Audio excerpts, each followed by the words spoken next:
Hello everyone, I'm Jessica Thacker with ASA, and I'd like to welcome you all to today's webinar, Building Development Plans from the Succession Planning Process.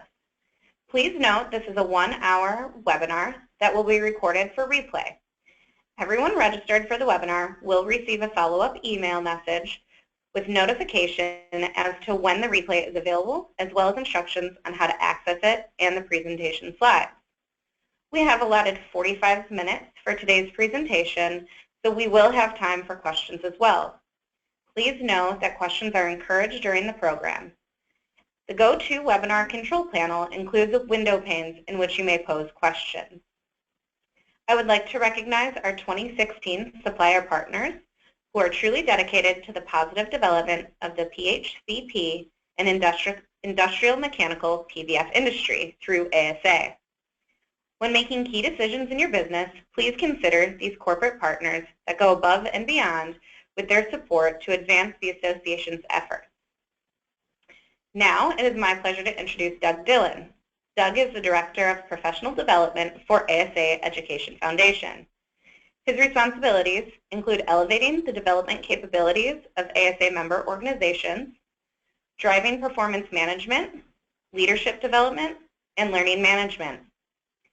He has served as Director of Talent Management for First Supply, a Midwest-based plumbing, heating, and industrial PVF distributor. Prior to that, he was Director of Global Sales, Learning and Development for the Kohler Company, a global plumbing manufacturing organization where he served for nearly 10 years. So now let's begin the program. Doug?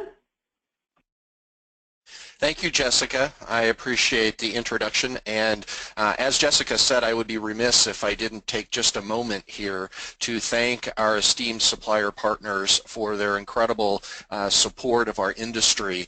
They make things like today's webinars possible, and their support of education and programming are second to none. I'm very pleased that we have the strong partnership we do with these organizations. So on behalf of the association, we thank them, and we hope that our own members on the distributor side and the independent representative side would make their appreciation known to these great partners of ours. So again, thank you, Jessica. We appreciate your kind introduction and look forward to our presentation today.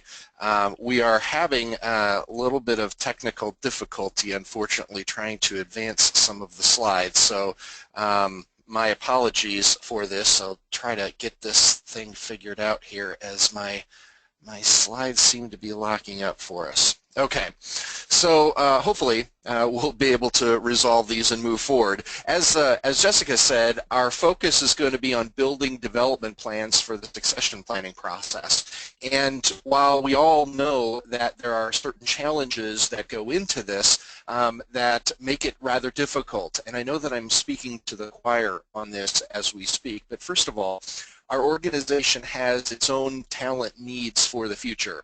We know that we have certain needs that are going forward, whether our business is going to be expanding into different areas, different channels, different manufacturers, different go-to-market strategies, e-commerce, those types of things. So as our organization goes through this change process, it has different needs of its talent.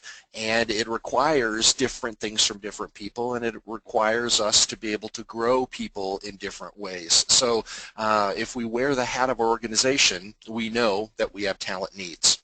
The second challenge is that most employees don't tend to take an active role in their own development. Many of our people might approach their own development planning as, okay, well, you know what, I've got a lot of work to do. That's great that my company wants to develop me, but I'm not really that interested in it. I don't want to take an active role. And in fact, those people that do, the third challenge then is they're really focused on themselves. And again, that's not bad, but we also, if we wear the hat of our organization as either an owner or a leader of our organization or even an HR professional in our organization, we know that sometimes what an individual's career ambitions are don't necessarily line up with that which the organization needs, and so that disconnect can be a challenge. So with these three challenges, we obviously need to ask ourselves the question then, how do we address all of these things at the same time? How can we figure out a way to marry the three of these and have us all rowing in the same direction? So that takes us to the ability to figure out what we're going to do in the next step. So most organizations will focus their employee development planning process in a fairly traditional way, and that is that the manager and the employee have a conversation, right? They talk, they have a discussion, and they say, okay, how do we want to develop ourselves today? Now, that would be great if it even happened in all of our companies, but we know for a fact sometimes this doesn't even happen. So we want to at least have an opportunity for discussions with development. Then the HR and perhaps the manager identify some learning opportunities for that person. After discovering in a conversation where they want to take their career, where they want to go next, what skills they believe they have gaps with and the company believes they have gaps with, we then seek out some learning opportunities. So maybe there's a course that they could take, or maybe there is a stretch assignment in another department so that they can broaden their horizons. Maybe if they're at the counter and they focus primarily on plumbing, but they don't really know the PVS side, maybe they shadow someone who really does understand the PVS side or the HVAC side where they don't have as much skill and experience. The manager then budgets time and or dollars for that person to do it. So if we're going to have a stretch assignment, we need to make sure that we assign times for that to happen, and if there is coursework assigned, then we need to make sure that there are budget dollars available for that person. The employee completes that process, and then hopefully we repeat it in the following year. So that is the traditional way, and again, it's not a bad way, but it's very, very focused from the employee forward. And in fact, that's the way that ASA staff does its own employee development. It's very traditional. It starts with the employee and it moves forward. So if you're not doing any employee development planning at all, this would be one place to start, is to do it in a very traditional way. But we're not going to be satisfied with this. The subject of our webinar today is really going to be focused on development planning from the company standpoint, or from a succession planning process, not in this traditional way. So the next piece that we need to focus on then is going to be in a slightly different way, is looking at it instead of just from a traditional way or just from the employee standpoint.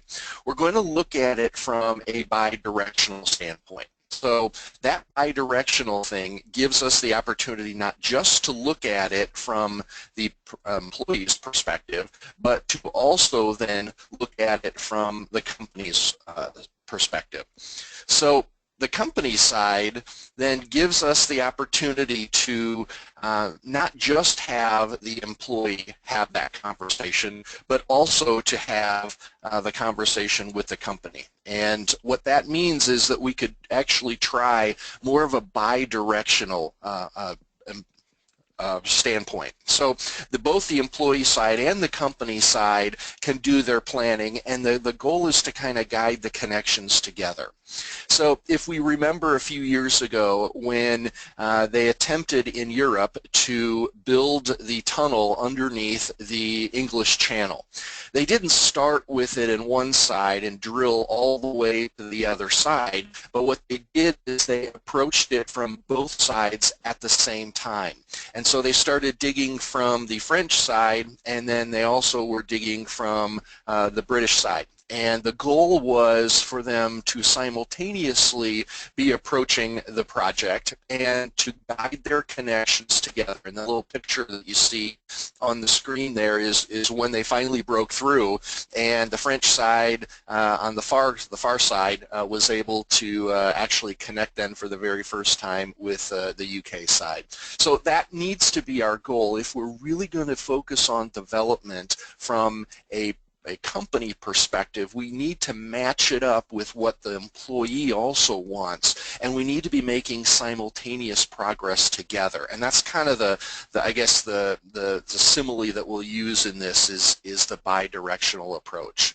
So when we look at the company side, we need to start with the future state. So what is that future state? Where are we're trying to go, and where do we look to find what that future state is? Well, those of us that are doing strategic planning, that can be very ripe with opportunities. If our organization is going down a path that we want to expand into another market that might be geographically adjacent to where we are right now, or perhaps we want to get into a new line of business, maybe we're not on the PVF side, but we want to expand there, or perhaps that we want to grow revenue or expand market share, and that's in our strategic plan. So in order to accomplish some of those things, we're going to need to match our talent in our organization to that, and perhaps we may need different skill sets that we can either grow or buy. And since we're talking succession planning, we're going to talk mostly about growing that from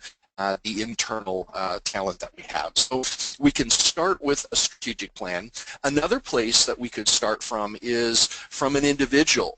Maybe there is an individual that works in your organization that they're getting ready for retirement, or they are a key employee that we need to be very planful for what's going to happen in the future when that person does retire, because he or she is valuable, kind of a linchpin of the organization that will be very vulnerable if and when that person chooses to retire. And so we need to start building our plan around an exodus of a key employee. That can be a part of the future state.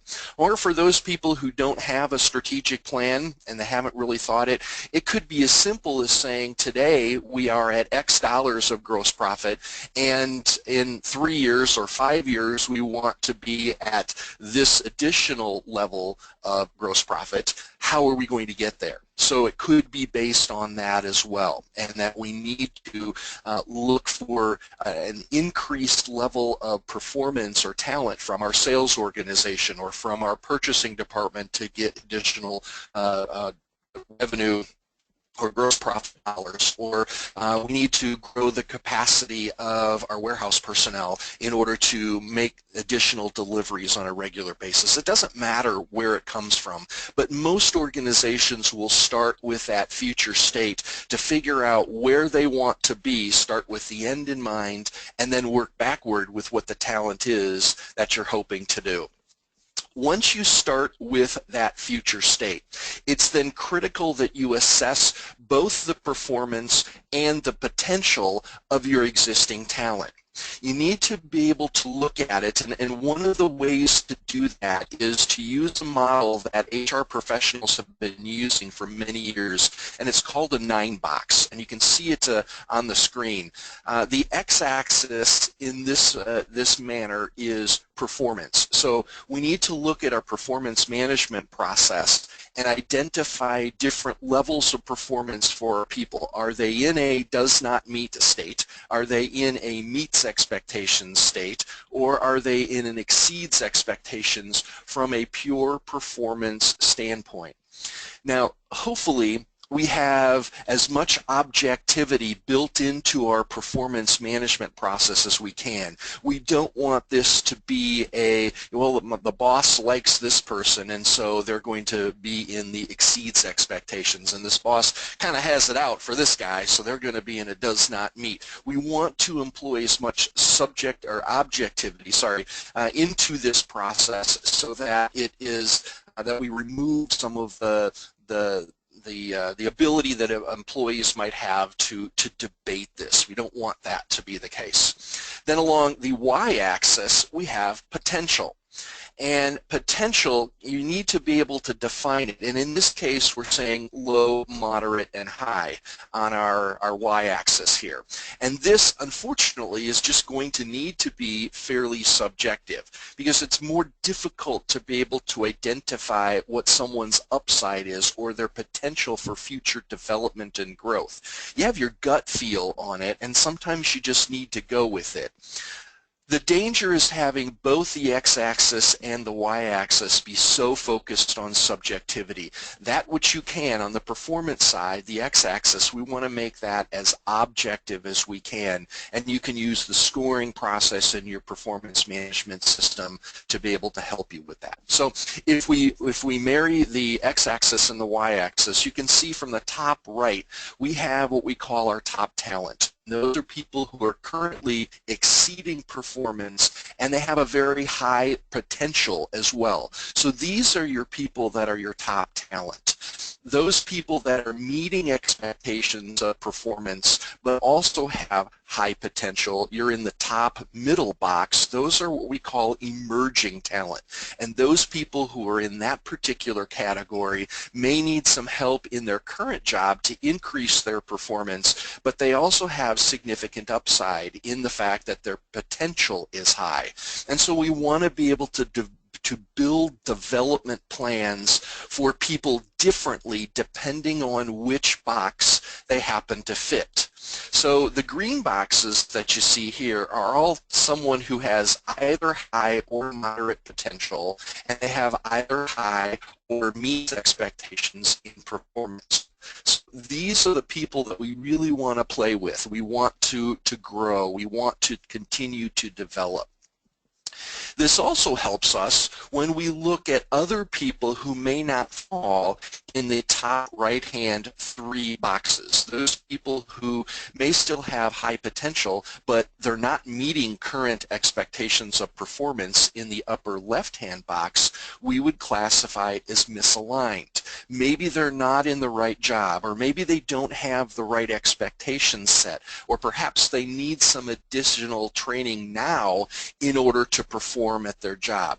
They've got high potential, but being able to perform in your current role is sort of table stakes for us to be able to invest in the future for someone. So the manager of this person is going to want to put some very tight controls and get some immediate training so that we can either move this person to a job that increases their likelihood of success in the future, or reestablish what the expectations, give them training and coaching so that they do perform. Many of us have people in the bottom right in the expert contributor role that perhaps they're doing a bang-up job today in their current job. They're meeting expectations. In fact, they're exceeding expectations. They're a superstar, but they're not necessarily set to go further in development. They may not be a candidate for a manager position, and it's really important that we identify that. So we want to continue to invest in them, but we want to invest in them so that we can get more out of them and they can provide more opportunities in their current role. So a great opportunity there would be to teach them some mentoring skills so that they can help people. Maybe they're really good at their job at the counter and they're going to continue to do a good job with that, but the organization with its goals needs to get more out of them, and asking them to do some mentoring and developing their skill set around mentoring is a great place to go. The others on this particular box will help focus those people that are in your marginal box in the lower left-hand corner with low potential and they're currently not meeting performance. The goal is to have them in this box no more than 6 months, that you're either managing them up into the organization and into one of the other boxes, or out of the organization to where it's simply not a good fit for you and it's simply not a good fit for the organization. So briefly then, let's talk about how this would change over time. The x-axis, or the performance side, is something that could shift fairly regularly. A person in 1 year may not be doing such a good job, but if we coach them, we set the right expectations, and we help them, they could move into the meets or exceeds boxes fairly quickly. That's something that could change on a year-to-year basis. Typically, the y-axis, or the potential, isn't necessarily going to change that frequently. Either someone is a high potential, or they are a moderate or a low potential. They're not necessarily going to shift very frequently unless there are certain things that happen in the organization or in their personal life. So typically, potential is going to be pretty static, but performance could shift from year to year. So once we assess performance and potential, the key then is to overlap the people in the organization to this. So this gives us an example of when we've taken some employees and we've brought them into the 9 box. Now you can do this on an organization standpoint to see where all of your company's people fall. You can do it at a branch level and say we have 10 or 12 people that are in this particular branch, and so we're going to do a 9 box just based on this branch. You can do it based on a department. Perhaps your purchasing department has 5 or 6 people and you want to do it just for the purchasing manager to be able to look at his or her talent there. So you can do it on a number of different scales, but it's very helpful exercise to have the managers go through the process of measuring performance and potential and seeing where people fit. And one of the reasons that you want to do this is it helps you focus both your learning spend and your time. So those people that might fall in the 3 upper right-hand boxes, perhaps you're going to want to spend more money in developing them and spend more time with them, perhaps additional shadowing and mentoring, and you can kind of feed your eagles. If these are your eagles, the people that are getting ready to soar, they have high potential and they're already performing in their current roles. We want to be able to invest in them. Those people that fall kind of in the middle 3 boxes there of misaligned performers and expert contributors, you absolutely want to invest in them, but probably not at the same level as you do your eagles that are in your upper left hand. So you can see that this is helping us to kind of prioritize the amount of time and effort that we spend with people based on where they fall in the 9 box. And this is a great activity to be able to help to prioritize. So this kind of helps as the guideline. Now, once we have an opportunity to put people in the boxes and figure out what we want to do with them. Many of us have heard of the concept of 70-20-10. This has also been around the learning function for about 15 to 20 years now. And what it's meant to do is help us when we build development plan items for our people is to focus on the right types of activities. And what this says is over the course of an employee's career, roughly 70% of his or her learning needs to come from on-the-job experiences. So I'm going to learn best when my manager places me in the role and lets me start doing it. So many of our learners are both visual and kinesthetic learners. They need to see it and they need to touch it and do it, and that's going to increase the knowledge transfer and the ability to keep that knowledge for a long period of time when I can do it on the job. 20% of learning will come from coaching and mentoring that I get from other individuals. So it could be a more senior peer of mine who's been doing it for a while that can teach me a shortcut of how to transfer inventory from one warehouse to another. Or it could be from my manager who is going to set the expectations for how I interact with each of the people that come up to the counter every single day. But the coaching and mentoring piece is a significant piece. And then 10% of my learning is going to come from more traditional classroom or e-learning courses. Now, I'm going to pause here, and I want you to reflect on when you're building development plans or when you have built development plans for your employees in the past, which one of these 3 buckets have you tended to focus on? And unfortunately, most of us go to, well, let's just have a book, give them a book to read, or have them, go to this class or take this e-learning module. And unfortunately, we find that the reverse is true, that 70% of the time we're focusing on the e-learning or the classroom experiences. Now, don't get me wrong, I'm more than happy at the university is more than happy to sell everybody lots and lots of e-learning courses, but it simply is meant to show that learning needs to come from a vast array of experiences, and the more learning that is done on the job and through coaching, the better off we'll be. So it's all over the course of an employee's career. Now, a new hire, you are going to want to focus probably more in that 10% bucket to get them up to speed.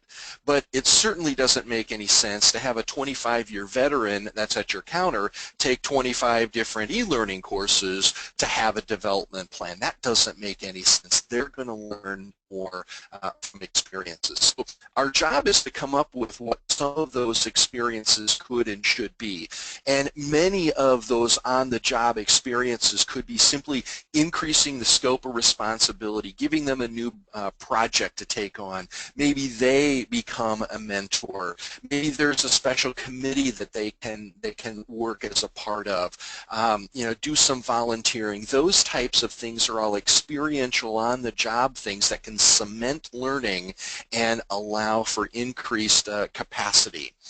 In the mentor coaching and feedback, certainly that is giving them a mentor. Doing a 360 could be a part that helps them. Give them some coaching, doing some action planning after performance discussions. Those are all things that are great for that 20% bucket. And then lastly, that 10%, we probably do an okay job with this already. But again, a more seasoned person isn't going to have as many of these, whereas your new hires will probably have these. So we need to approach our development planning from a company standpoint, remembering the 70-20-10 model. So let's do an example here. Let's try it out. Let's say we have Joe, who is a 25-year employee. He's a warehouse manager, and we know that Joe is going to be retiring soon. So our job as a company, perhaps we are a branch manager that Joe reports to. Perhaps we are a leadership team or an ownership team that is looking at this branch saying we need to build a plan so that we are developing people proactively and that there are people ready to step in when Joe is going to be retiring. So let's say that we have 3 individuals that we've identified in this particular branch. We've got Tommy, Jeff, and Kira, and they're individuals that potentially could at some point in the future step into Joe's role. Now, we don't want to put all our eggs in one basket. We don't want to pick one of these, say, and all right, we're going to invest and develop all for that one person. We want to take a look at the individuals and we want to build development plans specific to them so that we're all rowing in the same direction. So let's pull Kira for a minute. Let's say that Kira's bio shows that she is a 9-month employee, she is a picker, and we placed her in the misaligned bucket. So that means that she's got very high potential. She's got great upside, but she hasn't been performing that well in the current role that she's in. So she's in the does not meet expectations for performance. So here's a couple of things that we could use and took from the 70-20-10 plan. Maybe there are some e-learning courses on product lines that she needs to take, and notice we're putting some dates here so that we're keeping track of when all of these things need to be accomplished. So some e-learning courses on product lines, maybe she doesn't understand the products, and that's what's causing maybe a delay in the performance in her current role. We're going to give her a peer coach in Tim, who is a senior person to her, to focus on her current role performance. Maybe Tim has been a picker for a number of years, and Kira could benefit from having some coaching from Tim. We're going to have monthly performance reviews with the manager. We're slipping in that performance, and so we need to formally schedule some regular discussions with the managers. She's going to take an e-learning course at the end of next year on warehouse operations, and then we're going to give her a stretch assignment. Maybe there's a warehouse reorganization project that we'd like to do in 2018, and we want her to be a part of that. So if we overlay our 70-20-10 on this, we're noticing a couple of 10s, and there's a couple of 20s there, and one nice big 70 there. Again, Kira is new in the role, so we may be out of balance from the perfect 70-20-10, but we need to look at her development over her career in the aggregate. So it's okay that we're out of balance a bit from the 70-20-10 for a new employee. So this could be a development plan that we might build for Kira. Then what we want to do is perhaps reevaluate her 9-box position in a year. Potential probably will not change, but hopefully performance does, that we can slide her into the emerging talent, or even better, into the top talent box.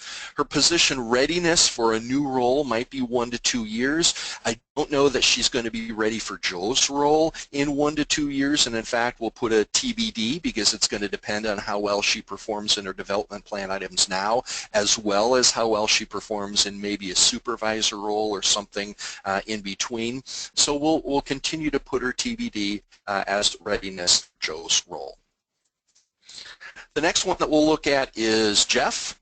Jeff is a 12-year employee. He is kind of our lead receiver, and we have identified him in the expert contributor box. So he knocks it out of the park all the time. His current performance is fabulous, but we don't necessarily think that he has great potential going forward. So we have him as low potential. So Jeff is very comfortable where he is. He might be a good emergency replacement. Let's say Joe gets hit by a bus and we need to find someone right now. That could be Jeff for a short period of time. He's not going to have the long-term potential, but he's really good at his job right now, so he may be a fill-in until we have time for building someone else. Let's look at the e-learning, or the development plan items. We've got some e-learning courses on mentoring. That would be a good opportunity to get him up to speed on how to be a good mentor. He's probably mentoring already, but let's teach him the best ways to be a mentor. We have a wonderful bundle on mentoring that's available through ASA University. Let's give him a stretch assignment after his mentoring coursework is finished to coach new hires in the receiving area. Let's have him shadow Joe for 12 weeks and kind of walk through what Joe is doing. Maybe there's an e-learning course on warehouse operations, and then let's give him a stretch assignment as well. Maybe that warehouse reorg that we're going to be doing in 18 is important for him too. So we have a few more in the 70 bucket for him because he's a little bit more seasoned in his role. The shadowing Joe is kind of a combo in the 70 and the 20 bucket. Assume that the shadowing part of what he's doing is in the 70 bucket, and we're assuming that when Joe coaches him during that shadowing assignment, that's also a part of the 20. So we're making some progress. We're getting a little bit more balanced in what our 70-20-10 looks like. So initially we'd say that his potential readiness for Joel's role would be 1 to 2 years after he finishes this, and depending on how well he does. Our last example will be Tommy, and Tommy is a 5-year employee. He has been a driver and a picker, and we have identified him as emerging talent. So again, high potential. He's got great upside for the future. His performance, he's meeting expectations. He's doing everything he can. He's not knocking it out of the park in his role as the last guy was, but as Jeff was, but he's emerging talent. So his development plan, let's have him shadow Joe at a different time period than Jeff did. A stretch assignment, maybe he's going to take over some functions that Joe has right now, and maybe he reviews all the time cards for accuracy to kind of help out there. He's going to have a returns area job assignment with John as his mentor, so he knows driver and picker pretty well, but maybe a little stint as an assignment in the return goods area could help. An e-learning course on leadership, a stretch assignment to help. Perhaps there's something coming up on a SKU rationalization project that the warehouse needs to be involved in, and maybe Tommy can be the lead on that. And maybe you want to actually have him supervise some people for a period of time to see how how well he does. That could be a part of this. So again, we're also looking pretty heavy on the 70 side, which is what we want, very light on the e-learning side or the 10% side.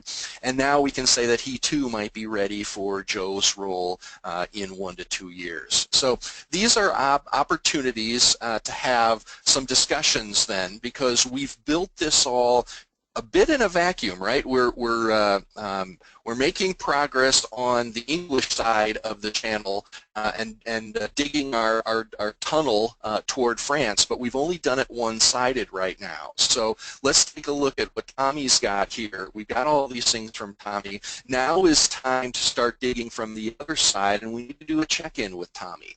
We need to make sure that this plan that we're building from a corporate perspective is consistent with what Tommy's ambitions are. And it could very well be that Tommy says, you know what, you guys are all full of it. I don't want anything to do with Joe's role. I'm really comfortable where I am, and then you reset expectations. But it's important to know that you're approaching it from both sides, that the company has expectations that it would like to develop Tommy, and if Tommy is good with that, then you move forward. If Tommy is not good with that, then we look for other people. Maybe Kira and Jeff are more consistent with what the company wants, or maybe we need to go outside of the organization. But this is where we need to put the two together and start mapping them up. So that's the development time. So this gives us an opportunity now to revisit our challenges. Number one, our organization has its own talent needs for the future. We know that. We need to address it. Two, most employees don't take an active role in their own development, and those that do have a singular focus. So with that number one, we need to start with the future. This is helping us recap, and either taking it from the strategic plan or from some upcoming retirements. We need to assess both the performance and the potential of our existing talent to see where it is. And we need to map those to the individual's aspirations. Do they want to go in this direction? And then we need to build the plan and have some opportunities for discussion. So yes, our organization has its own talent needs for the future. Let's approach it proactively and start putting together development plans that make sense. The second challenge that we have is most people don't take an active role in their own development. I can give all of the opportunities that I want to my employees, but I can't make them drink. Okay, and that's okay. There are some people that are going to be doing that. But what we want to do to address it is, number one, we need to trumpet some of the successes. So those people that have completed some items on a development plan, we need to recognize those people. We need to say, hey, thanks for stepping up and starting to develop, because the company is going to need additional skill sets in these different areas to either address our strategic plan, to address our aims for growth, to move into different markets or different channels, and to help backfill with upcoming retirement. So we need to trumpet those successes and recognize those people. We also need to make development planning and progress on our development planning as a prerequisite to something desirable, and that could be in order to move to the next step that you want to, you need to complete these development plan items. It needs to be, you know what, you're going to get a spiff, or you're adding more value to the organization. We're going to recognize that with some increased compensation, or we're going to recognize that at a company organization-wide party or a picnic or something like that, where we are attaching something desirable that someone has to development planning.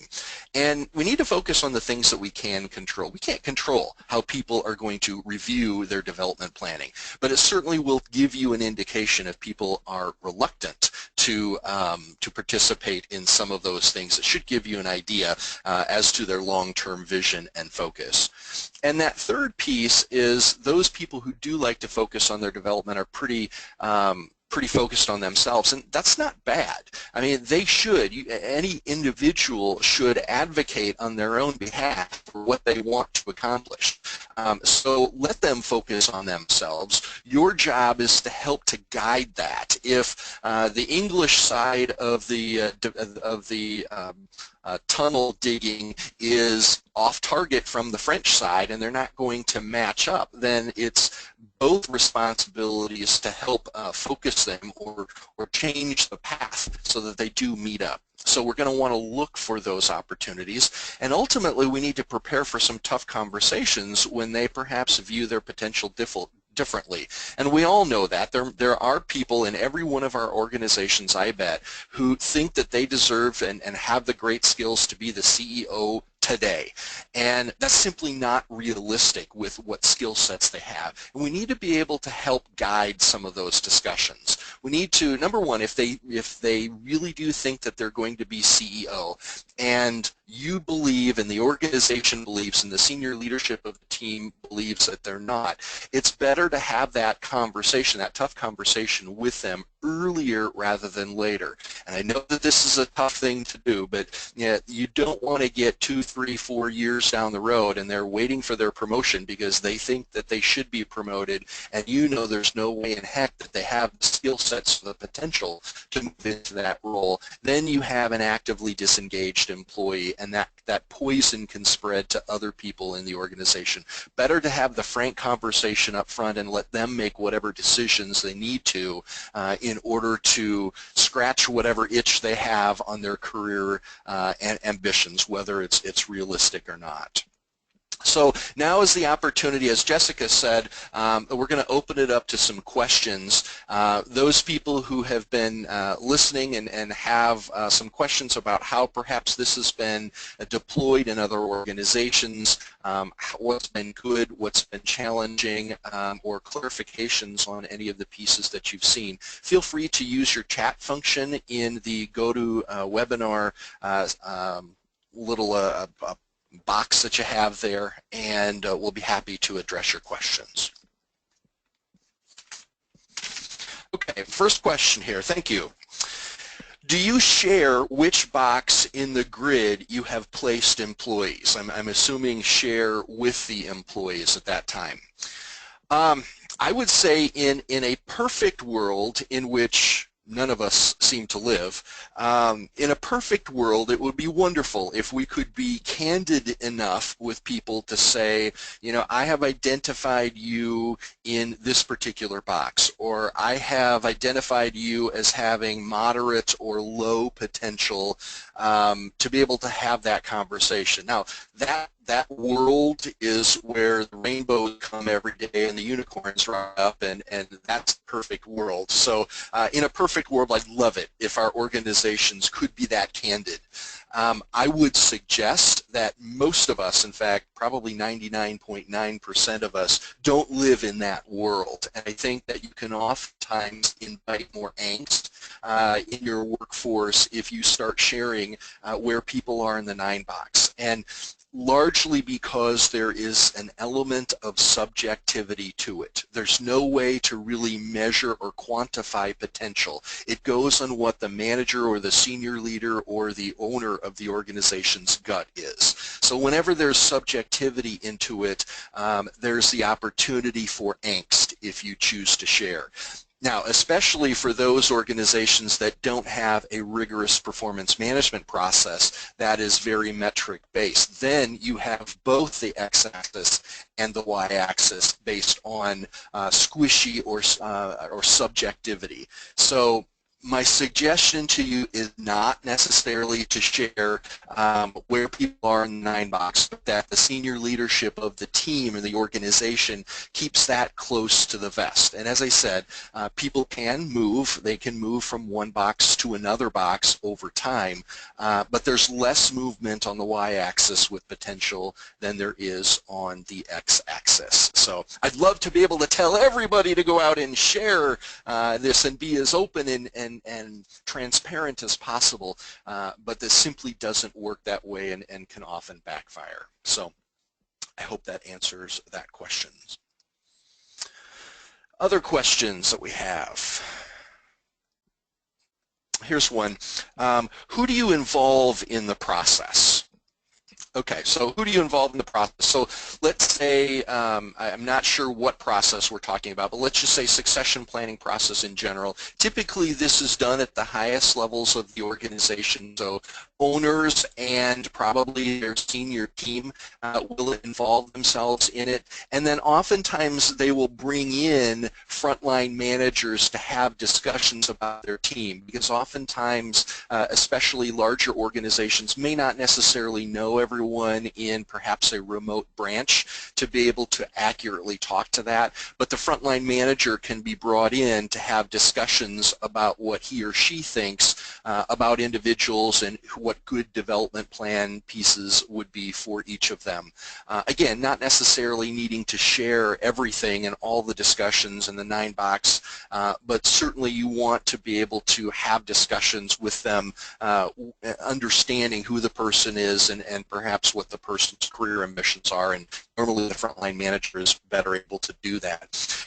In terms of the process of planning the actual development plan items, you want to do that in concert with the manager. You want to know what is doable and share with the manager from the ownership and from the senior leaders and from HR how important this is for the long-term health of the organization. And yes, this may seem like a bit more of a burden for the frontline manager to track and make sure that this happens, but it's a critical piece for ongoing. And we all know that if we rest on our laurels and just keep doing the same thing that we're doing today, the long-term viability of the organization is in jeopardy, because things are always changing, and we have additional needs to meet expectations, and so the development is really critical. So I hope that answers who do you involve in the process. Typically succession planning and doing the development planning stuff starts at the top of the organization, and then you involve the frontline manager to be able to have some discussions, and then have the other side of the trench to be able to connect with that individual to make sure that we're in alignment with the aspirations of the individual. Good question so far. Who's got the next one?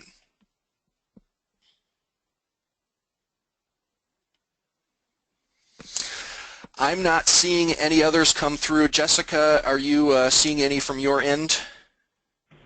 Actually, one just came through right as you said that. It says the typical path to promotion is a person does well in a particular job, then gets the promotion. How do they do well again and get promoted? How do you handle the situation where you are promoting or giving opportunity to those that aren't top performers, but you recognize as having some potential? That's a great question. I've always said that performance in one's role is sort of table stakes for being considered for a promotion, if it is indeed a promotion. Now that could be modified a bit for someone in that misaligned category. They could be moved to another role, but it should be more of a peer role, or not necessarily viewed as a promotion, because it could have negative consequences on the other people in the organization that would look at that and say, wow, you know, maybe I get to not perform in my job, and then someone will tap me on the shoulder for a promotion. And that's obviously what you want to avoid, and perhaps the reason for asking the question is you wrestle with that yourself. That people don't need to be proficient and superstars in their role in order to be promoted if they have higher levels of potential. And I think that's why you see in the 9-box that middle column meets expectations on performance. So in our example, we had Tommy, the last person, who meets expectations of performance, did a fine job with what he did. He wasn't a superstar, but he had high potential. So he found himself in the emerging leaders box in the 9-box. And I think that is absolutely okay to promote somebody who is in that particular box. they have high levels of performance, and they have decent levels of performance. They're meeting expectations, but they have high levels of potential, and that's what you really want to key on.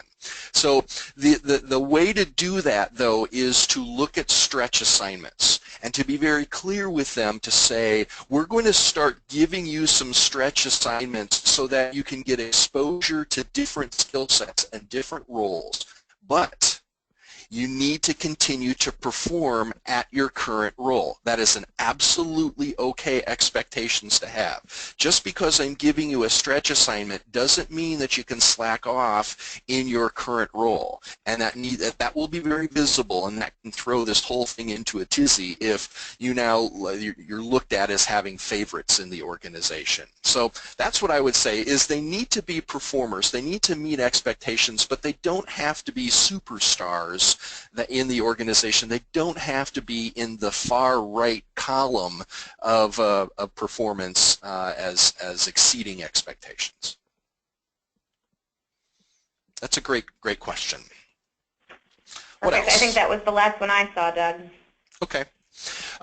We're absolutely willing and open to take additional questions that you might consider. Feel free to send them to us at ASA. Happy to address them going forward. We appreciate your participation today. The recorded version of this will be uploaded shortly to the ASA website. And I know that on behalf of Maria, who is in charge of our peer networking councils, she appreciates your participation. Stay tuned for additional events for the Training and HR Peer Networking Council in 2017.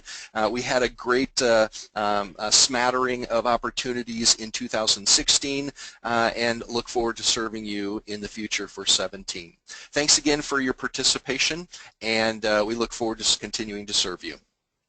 Thank you, Doug. Have a great day.